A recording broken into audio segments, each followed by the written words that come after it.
As usual, we start with a giggle. Welcome back to the TMI FYI podcast. I am Nat. I am Claude. And we are back after a little hiatus. I know most people don't know we're on a hiatus. We had a little 1 week break from posting because, we do a little backlog. We film sometimes 2 in one day, and we were on vacay, we were on work trips, we were on things, things happening. Yeah, we tried to make sure you were fed with episodes. However, we didn't want to detox you. Yeah. Oh, okay. So we'll talk about that in a second. Anyway, Claude Pod, what have you been up to since we last convened? I feel like a lot.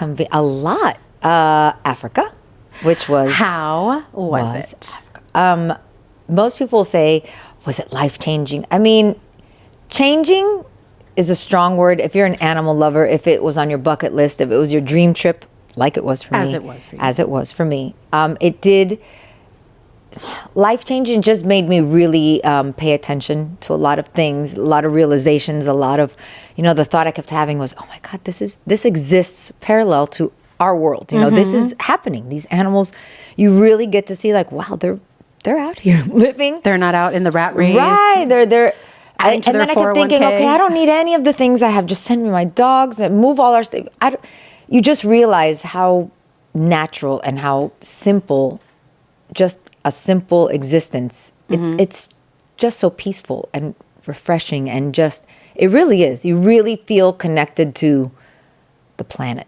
And you start, and That's you really feel powerful. It is. And you feel just like you want to do more and you want to protect and you get angry. I would see, in certain places, when we drove through this one little town at the end of the last place we were in Kenya, the village, it was the way poverty and the way people live in, it just breaks. And you're thinking, oh my God, it wouldn't take much at all to really do something that would change the quality of their life. I mean, some of the homes I saw were like those metal roofs that we use like on our sheds and stuff. That's what their house was made of. And you're thinking, oh my God, like really?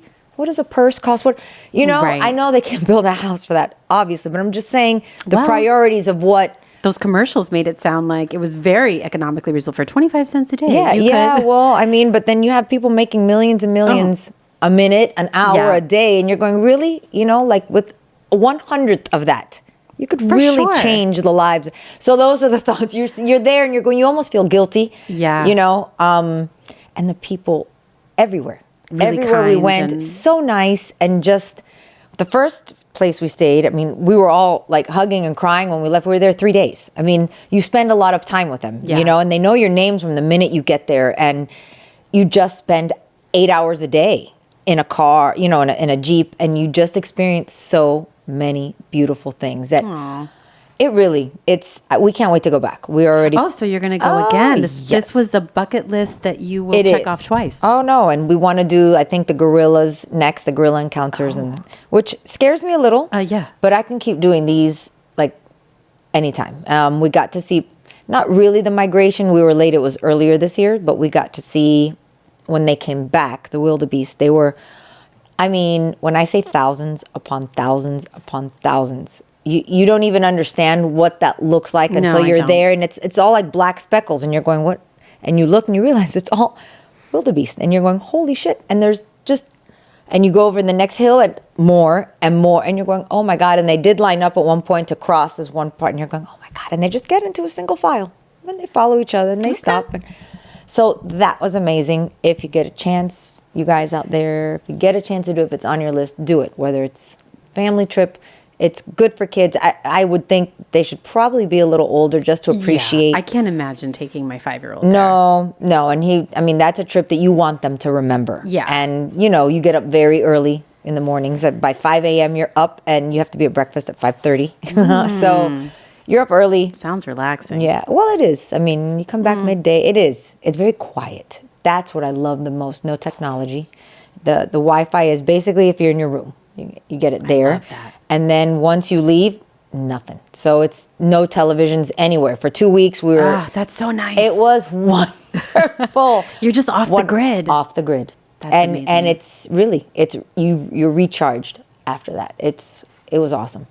Well, I'm so glad that you had such a lovely trip and that you were not disappointed. Sometimes you have these bucket list Expectations, items, right. and then they don't live up to the hype that you made in your head. And I'm really glad that was not the case here. No. And then kind of tapped it off, though. We got home, and 10 days later, which was... Are we getting into bun twist?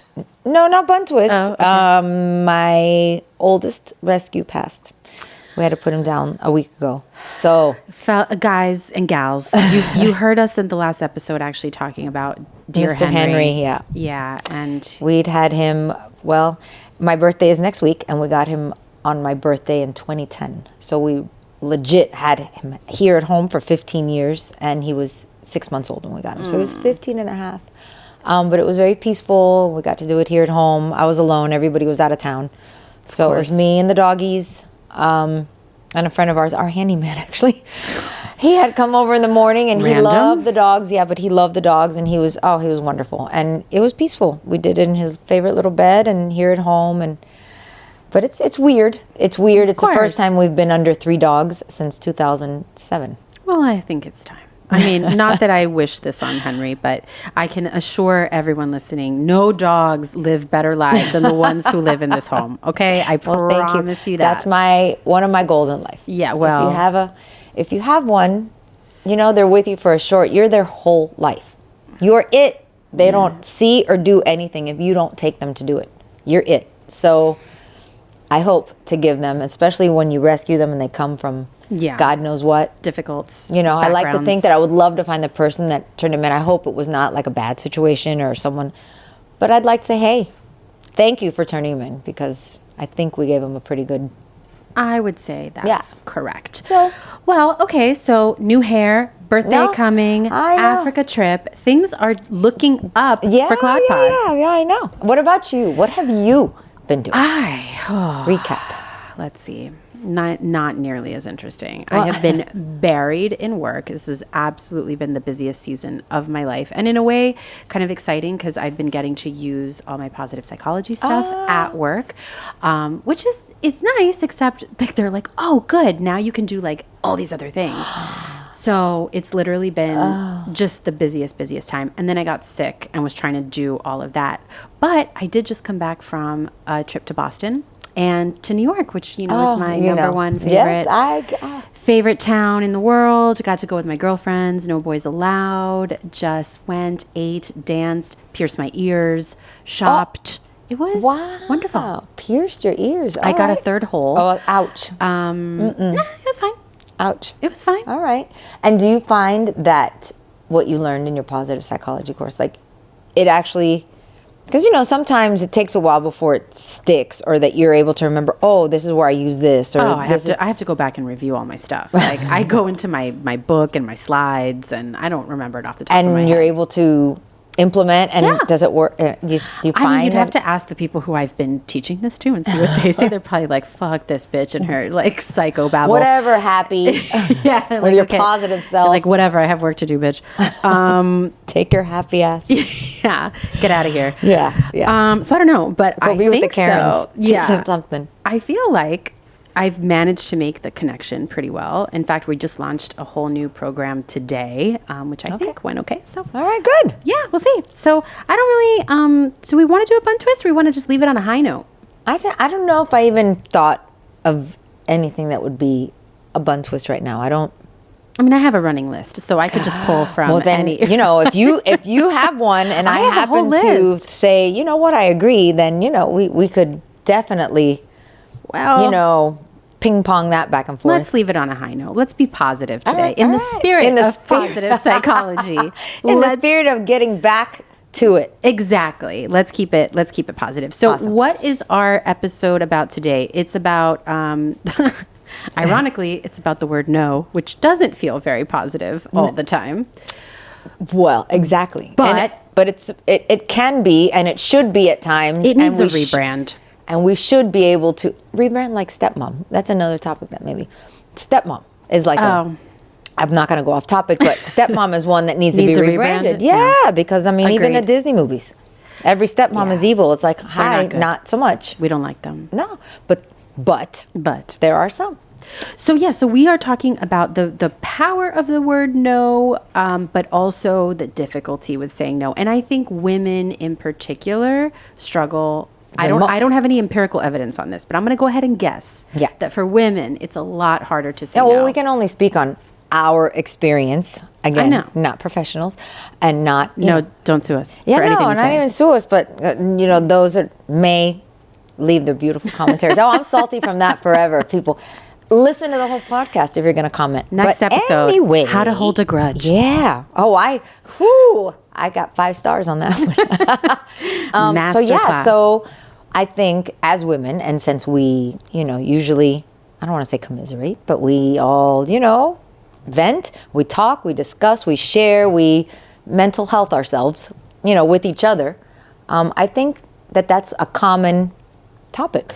So I find it very difficult to say no. I'll give you a quick example that just happened literally 15 minutes ago.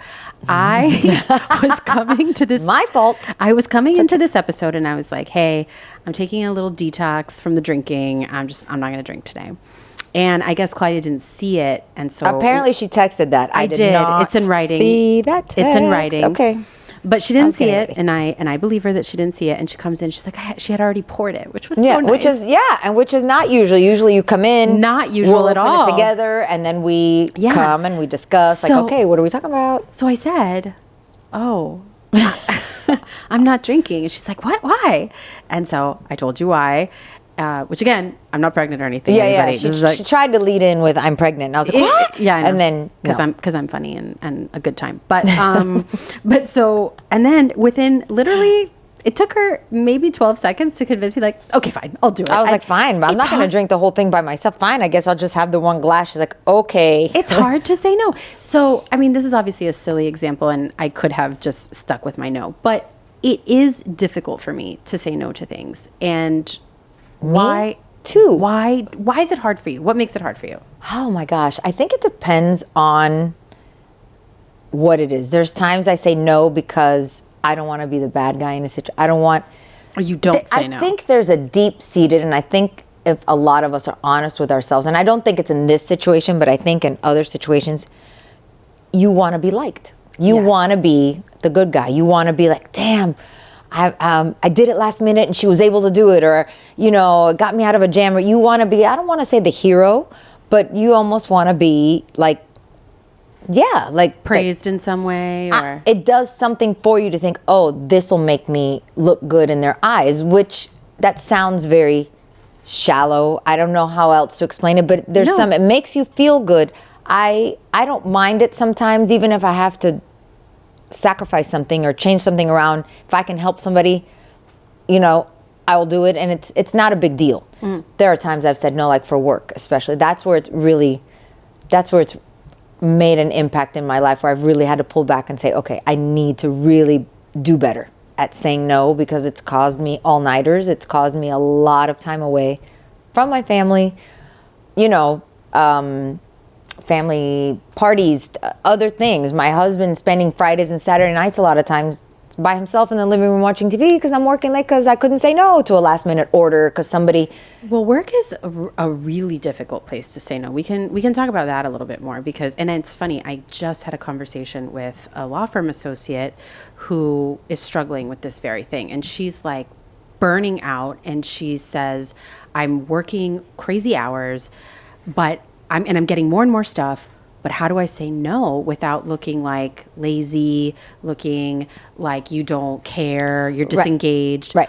When you're just trying to protect your mental health, your physical health in many cases, and even the quality of your work. Like if you're saying yes to everything, well, you're just not going to be able to perform. No, and what happens is you want to get through whatever. So now you get to the point where you're just trying to get it off your desk or get through it because you just want to be done. There's a deadline and you just got to get it done. And there's times that's what happens. And I know, every job is different. So mine obviously doesn't compare to law, but it's still time consuming. It still requires my attention, my detail. No one in this house can do what I do. So there's no one I can call in to help. There's no one. And there comes a point where my head was dropping, or I'd get sleepy and I'm just, I just want to finish this and be done with it. That's not my best work. And that's not, Right. what I set out to do. I'm not going to be buying any mansions with, doing cookies. I do it because I enjoy it. I enjoy the artistic part, the fun. It's my. So what makes you say in the moment, right, where let's say you already have like a bunch of stuff going on, but then you get this order, like what makes you say yes in the moment to it? Is it like you feel bad saying no to the client? You feel guilty? You don't realize that you're overcommitting in the moment? Like I've gotten better at realizing I'm overcommitting. I always just think, oh, I can do it. I can squeeze it in here and I can do it here. And I have dough ready, so I can do, and then there's always, like I just took an order for Tuesday, which is my birthday. I'm like, oh, it's only, 50 this and I can just bag it. I know something's going to happen that's going to make it be that I'm up until 1 a.m. I will try to not do that, but that's not as bad as having like detailed work to do. I will take printed logo orders pretty much on a last minute thing because those are easier. If it's a detailed thing, I probably won't, especially if it's within a week. And I take it, honestly, these days, it's because financially it's worth it. okay. For me, Well, I'm for the only money. doing it. Yeah, I'm only doing it, not only. Let me take that back. In case the client is listening. Again, no, it's that. It's like I said, I would have to have a shop and be working around the clock for this to be profitable to the point that it's like worth taking everything. I do it more for it's a side thing for me. Side hustle. A side hustle. So we use it. I'll keep the money there, and it's for extra things. But I enjoy doing it. If it's an order that I don't think I'm going to enjoy, I'll usually just say no. And I have someone I refer it to, two or three people that I love their work and whatever. And I just, I'm okay. I'm okay with, if it's family, I always say yes. If it's a friend. Okay.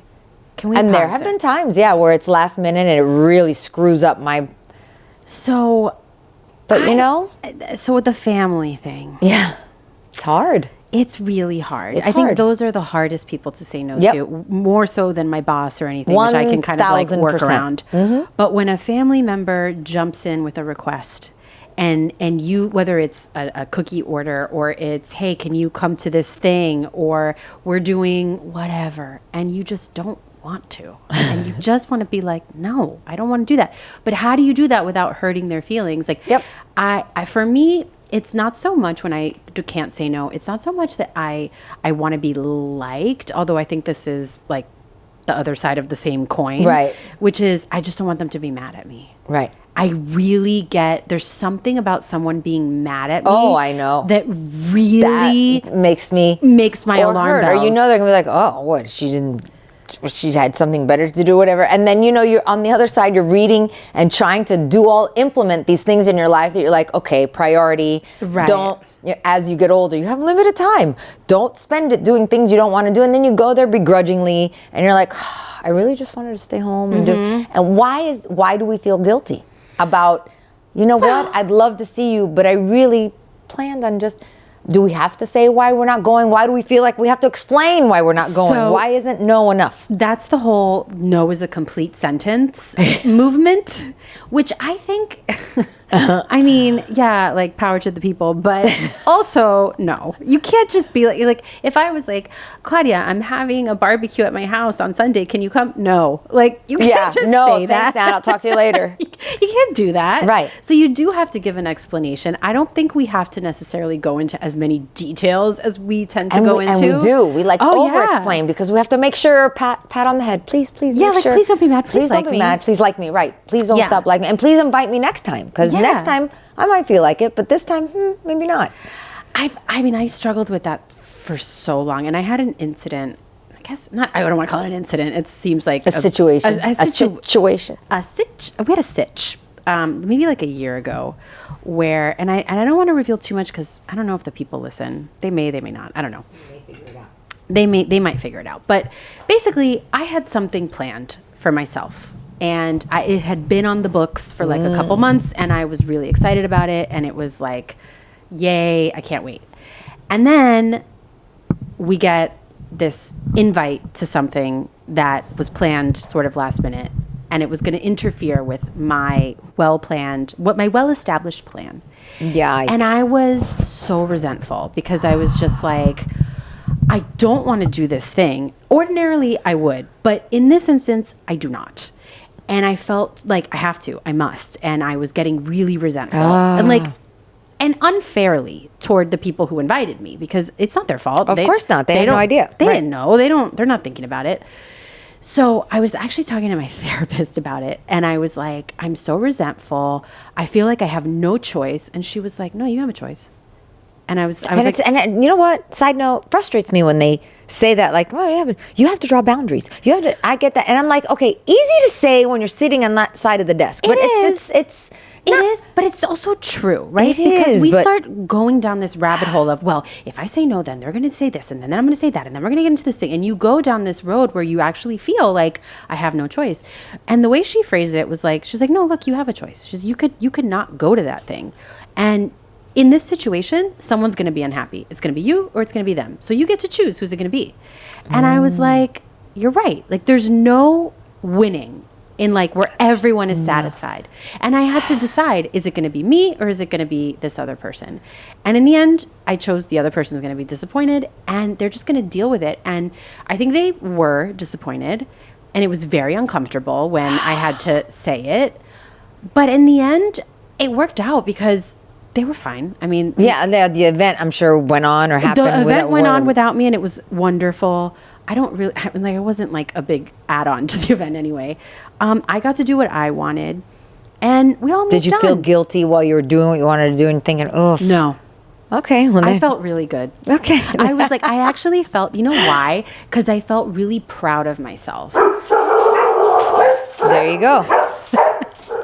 They're chiming on in. We're back in the puppy pound. Awesome. Anyway, I felt really proud of myself. In case you guessed it, someone's at the door.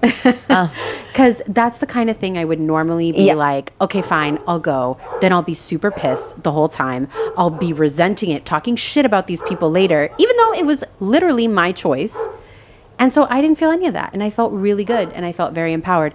And I think there's, wow, they're really excited. Yeah, they're really, I'm not sure what to do here.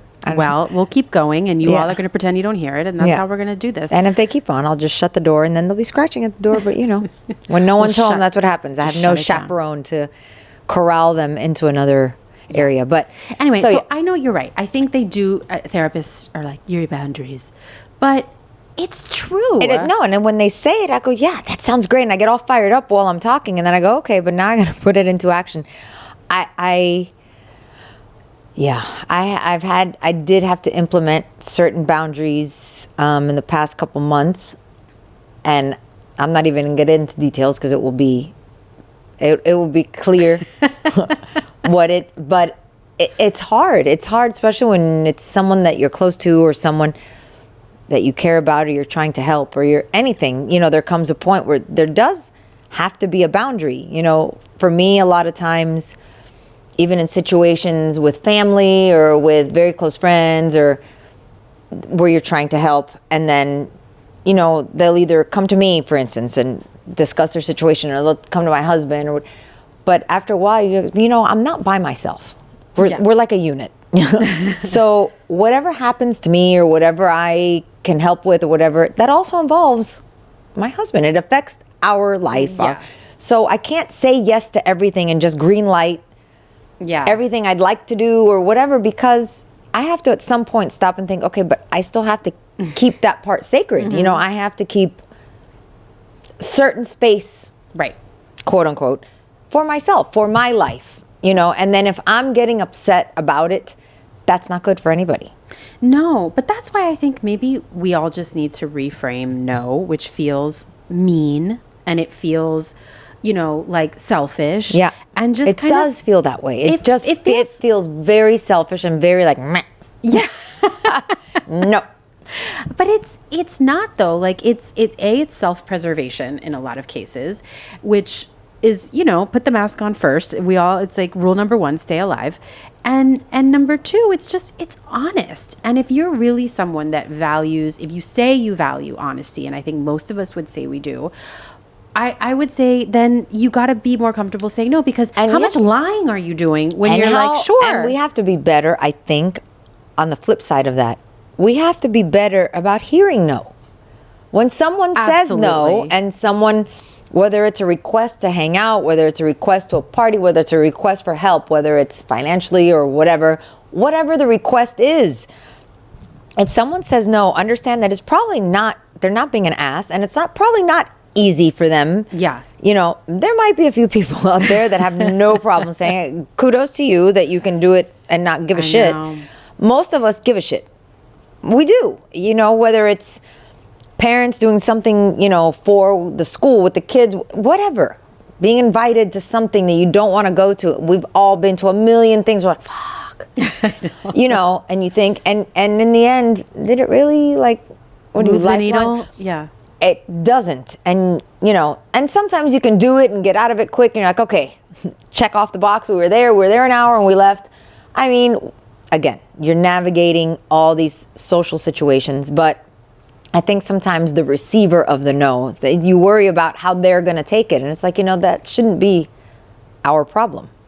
Well, that was the other thing my therapist mentioned, not to make this not to divulge my entire therapy session, but she was like, it is not your job to manage other people's emotions. If you go and tell this person, I'm not gonna be able to make it to your thing, and they get upset about that, then that's for them to manage. Like, that's not your problem. And I don't know why it always feels like my problem. Yeah. Like, I caused it, so Absolutely. I need to fix it. And you feel almost scared, almost like you're telling a parent something horrible, like you're going to get grounded or, you know, they're going to take me off the list. I go, okay, well, if that's how sensitive this relationship is that I can't say no, then you know what? I'm good. I know. Take me off the list. Yeah. And it's crazy because we're grown-ass women. We like grown-ass women, and to say like, no, I'm sorry, I can't come to your party, feels like like a horrible, like you it have feels to like make. And sometimes, have you ever had to like create like a bigger reason or excuse other than just, you know what? I don't want to. It's raining, and I just don't want to leave my house today, or. You know, the day comes of the event, and you're going, oh, hell no. I don't. You're in the middle of doing something else, right? And you're going, oh, my God, can you believe we have to fucking get dressed I've never go had to this? that experience. Me neither. I've heard. This is hypothetical, okay? But that, and you're going, oh, my God. And you're like, okay, what can we say? What can we say? What can come up? Horrible. You're laughing uncomfortably because you know that's exactly, and we've all done it, and if you say you haven't, you lie. You are a big fat liar. Big fat liar. We've all done it. That's why it's the TMI. Just so you know, it is. Why can't we just say, look, I'm sorry. I woke up this morning and I just can't. I can't people today. I can't people. You know what? I have cramps. I don't even have uterus. That's okay. I have cramps. No, they're phantom cramps. I just don't want to. Like, why is that wrong? Like, and I get it if it's something that's really important. Yeah, like right? a wedding. Like, yeah, no. Okay. That's a little bit like there's levels. There's things that if it's not going to come around again, right? Somebody got married, or it's like a milestone event. Or how do you feel about funerals and viewings and like the events of that? Okay. Yeah. This is rough. But it's I think it depends on who it is. I think if it's someone that you're very close to, not the person who necessarily passed away, but if you're close to the person who lost someone they were close to, and that's the key. It has to be someone they were close to. Like a parent. Don't come at me with a parent of a friend. My tia Juana. Yeah, no, sorry. My tia abuela, whatever. Like, I'm so sorry. She lived a beautiful life. At 107. Yeah. I'm shocked. I'm not coming to that. But if it's like your mom or a sibling or something like that, I think I would take cues from them. Like, did you ask me to come? Like, like if you want me to be there. Did they send you the thingy saying the viewing is this? I'll be there. You know, but I also think sometimes there's like 6-7 different events and you're like, do I have to go to all of them? I don't know. No, there's I don't know what the etiquette is. I mean, at least when it comes to that, there's the viewing. This sounds horrible. I'm so sorry. And the mass and the funeral. So recently we had a friend who lost their mom. We went to that and I didn't even really know her. But they're one of our best friends, and we had no problem. Absolutely, and we were seeing everybody, and that wasn't even a question in my mind. But the next day was the mass and the burial, and I think it was for family, more private thing. And I think that should be I would never expect a bunch of people to go to that. Now, you might not even want that. Yeah, I personally, like I don't know if this will ever be phased out, but this is an opinion. Opinion. And they like assholes. Everybody's got one. Opinion. Okay. I don't know how you feel about this, but the whole wake thing. That's kind of what I was thinking of. So I'm thinking, like, is that hopefully a generational thing? Like, in my era, I've already put it, actually, we did our will and all that before going to Africa. No wake. I don't. Okay. Why? I don't know. Do that? I don't know. I'm sure there's a historical reason. Because I don't want to see what's... I don't either. I don't. First of all, it's weird. They don't look the same. Yeah. That person's not there. Yeah. It's a body. It's a stuff. It's taxidermy. It's odd. I don't love that. And they to pay our respects. Okay, but do that at the mass or do that. I just don't understand. And I always think, okay, that's because it's happened for years and everybody sits around and they talk and tell stories. And I understand that, and I see why the older generation. That's why I'm saying I wonder if that's ever going to phase out, because I don't like that part. I don't really like it either, but because it turns into a social gathering. Anyway, every so time. Why not have a social gathering? Which is what I put in my thing. But I guess if it was a close friend, I would go. I would do it. I wouldn't say no. Yeah, I never go up to the I wouldn't casket decline thing. an invitation. No, I don't think that's expected. I think everyone goes and like manages. I stay away from it just because I don't know. I guess I was a young girl when my father passed, and I remember it was just weird, and I'm like, this is just. It was just awkward, and ever since then, my sister-in-law, when she passed, it didn't even look like what are we looking at? What are we doing here, guys? Like, I know this. If we're just getting together to give each other, and support each other and be with the family, I get that 100%. Yeah, it's the whole body thing and the whole. So I mean. So I try. Sometimes it depends on what the situation is. I might not do that, but I will go to the mass the next day if we were told for the mass. And I don't go to the burial unless it's a very close family member. I mean, a burial. Like, why would I? I imagine most people aren't invited to that. Like, don't insert yourself unless you're specifically asked to go. I don't know, because it's hard, right? It's like you want to show up as a friend, and someone who's grieving probably doesn't necessarily want to ask, or they're not in the space. I think you need to show up somewhere along the way. Sure. If you don't go to the wake, then go to the mass. If you go to But here's the thing: if you're ever invited to a funeral, I don't think you can say no to that. Yeah, no. Honestly, I just don't think you can say no. When you get the memo, when you get the little announcement that you don't say no to that. Like whatever you're feeling, whatever you got going on, go with your cramps. Take a PMS, whatever. Yeah, and just go for a little while and at least show your face or whatever. But but those are like some of those situations are, and then you have work stuff you have to go to. So the saying no to some of that stuff is like you just have to do it. You do. It's very political. I think it's more personal in the no. But you know what sucks about those kinds of work things? And I feel like, again, it impacts women more than men because we tend to have more of the home responsibilities as well. But in order to move up at work, you have to be not just a good worker. Whoever invented the lie of meritocracy, get out of my face. You have to be in with above people. And beyond and go the extra mile. And go to all the things and go to the dinners and do all the things. I think women... I think that's why, I was, she's such a bitch. She's such a this. And I think either because of the treatment or because of they just feel they have to fight harder. They have to prove themselves more. Yes, they have to, They and we've talked about this, having families and whatever. That's not cool. It's not cool. And we become people that we really aren't inherently because we feel like we have to tooth and nail everything and, scratch our way to the why. Well, a couple things that come to mind when you say that. One is that they're often, I know we all like to say like, well, just expand the pie. There's room for everyone. But in a lot of places, that's not true. No. There's not enough room for every woman. And so women just start to feel naturally in competition with one another because they look at like their board of directors and like, oh, well, there's only 2 women there. So I need to be the one, right? But the other thing, kind of linking back to the likability, it sounds shallow, but it is important to be liked. And on the work front, what they find about like really competent women is like... They're not liked. They're not liked. Like the more competent you are, the less they like you, which is like bonkers. Yeah. Why? Because we don't treat men like that. No, absolutely not. absolutely not. When they're a go-getter and they're, oh man, he's kicking ass. And, Yeah. you know, it's inspirational almost, like, how do you do that? And look at him, he's going and he's getting it. And oh my God, and he's gotten there so fast. But the women just, oh, she must be sleeping with somebody. Yeah. Or she knows somebody, nepotism, or, you know, oh, she got the job because so-and-so called so-and-so. It's like, why can't it be on merit? Why can't it be like, she's put in a lot of fucking hours and sacrificed a lot?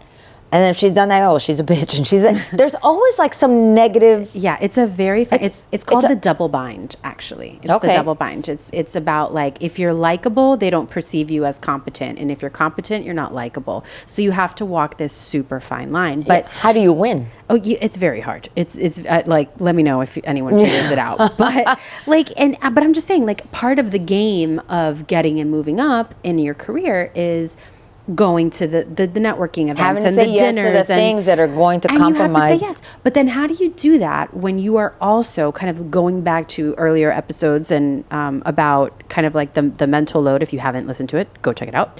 How do you do that when you also have all this other shit going? Like, I also have kids, so I can't be saying yes to everything. So I have to say no. And now saying no feels like a liability.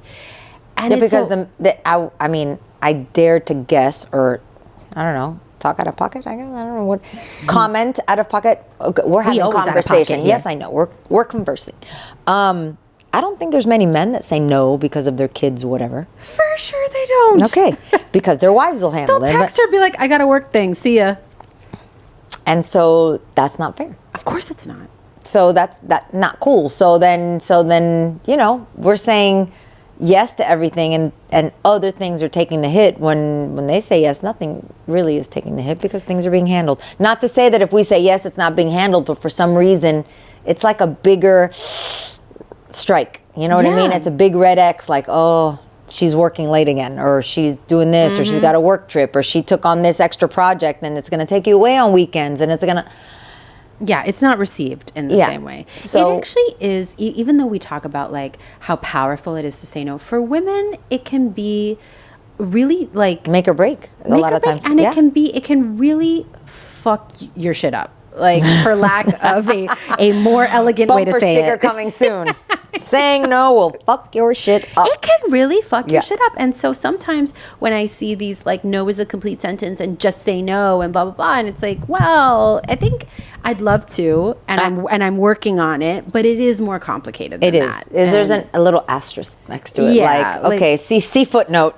Right. We can't just, like, be wandering around. We're just like 4 pages. That. Yeah. I mean. So here's some practical strategies, courtesy of ChatGPT, everyone. But here's some of the things they suggest. Tell me what you think about these. Okay.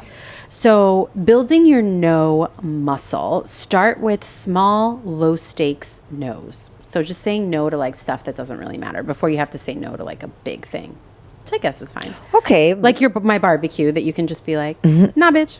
But see, in my mind, that would be like a big thing for me. Oh. Yeah, because it's... Oh my God. Okay, for the record, if I invite you to a barbecue on a random Sunday... I ordered it and... No, but like, don't feel... No. No, but see, there are certain things, for instance, since we don't do that often, not... I guess so. You know what I mean? Not going will be like, oh man, I don't know when she's going to have another one and I really want to see everybody, you know. That's so true. It would be probably a struggle. But yeah, something innocuous. Yeah, something small.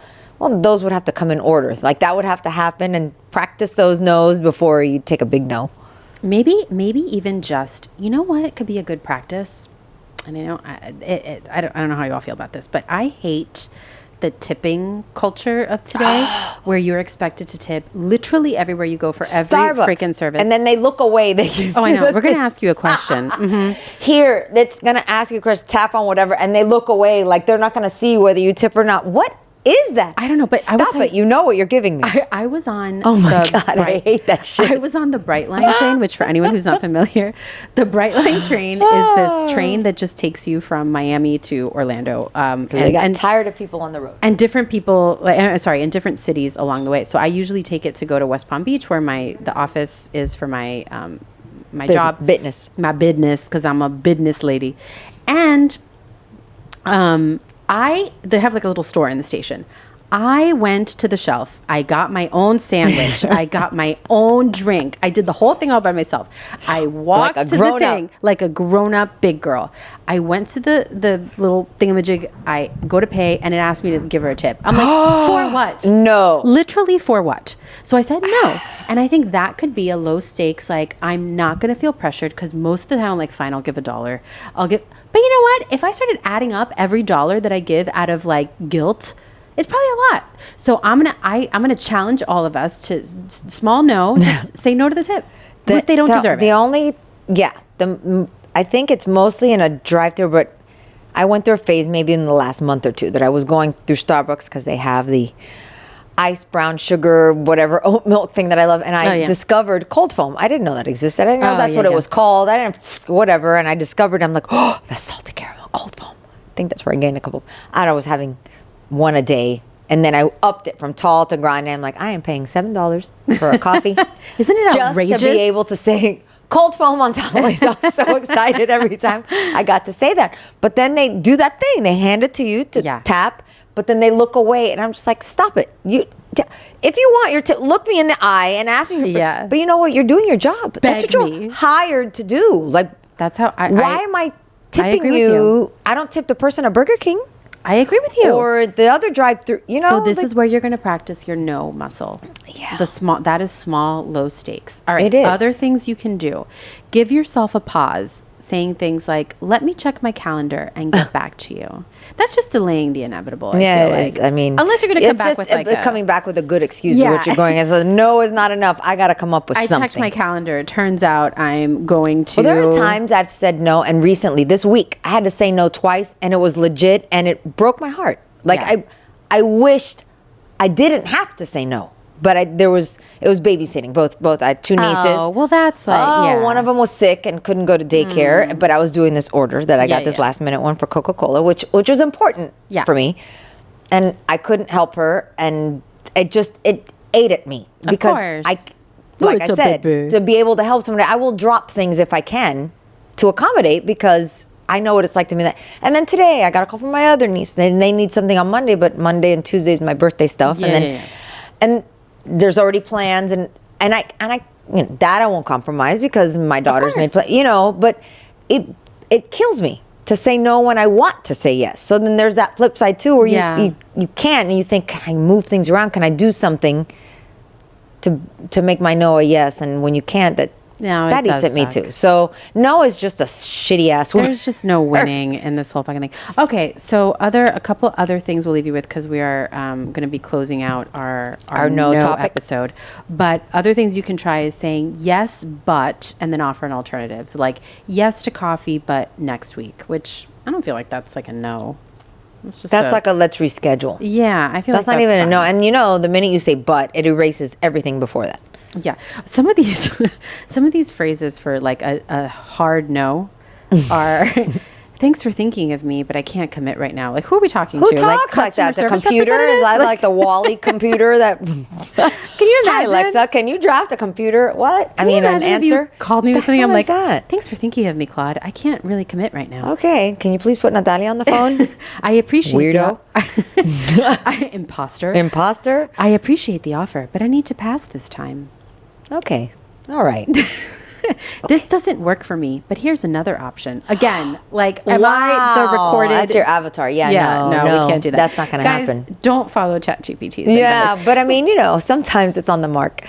Listen, sometimes gives you ideas. That if you need excuses, then you can go to ChatGPT. Yeah, just reword it, please. I don't know that we've landed on anything in particular here, other than it's challenging. We're all working on it. Yeah, we are all put in that position of having to say no at work, at the school functions, with our friends, with family commitments. It's just awkward. We're still so awkward at saying no and just being okay with it. And I think that you hit kind of the nail on the head. If we would all just be better about receiving the no, the rest of us wouldn't feel so bad about having to say no. So everybody just stop being an asshole. And the honesty. Oh, just be honest. Or be honest with your feelings. Then you're honest with your feelings. And then, that's it. And, you're out of here. My ex-friend. I used to have a friend. I used to have a friend. You know what? I'd rather you be honest and I mean, and then I think that also, that's a whole nother topic. That comes with age too. I think honesty, you appreciate it more as you get older.